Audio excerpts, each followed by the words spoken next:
Raza Nellore, curiosidades. La raza Nellore es originaria de la India, de la provincia de Ongole. La raza Nellore se destaca por la adaptación a zonas de altas temperaturas. Recorre grandes cantidades de kilómetros para poder conseguir su alimento. Es una raza muy rústica.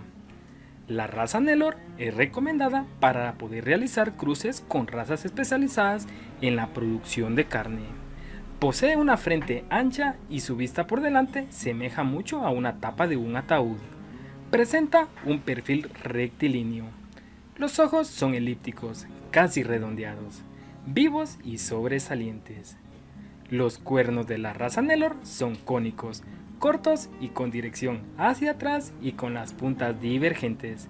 Presenta orejas cortas, móviles y con dirección hacia adelante y a los lados, con un borde inferior corto. El color del pelaje es gris y manchado. Puede ser blanco, gris oscuro o gris claro, con o sin manchas esparcidas de las tonalidades básicas en diversas partes del cuerpo. Posee un pelo fino, corto y sedoso. La piel es flexible, suelta y negra.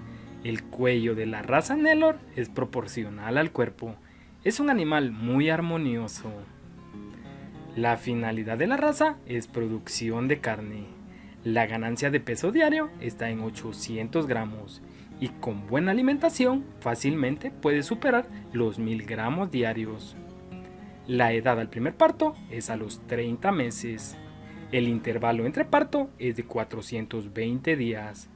La longevidad de la raza es de 10 años. Las vacas pesan en promedio 550 kilos. Los toros 1000 kilos. El rendimiento en canal es del 58%.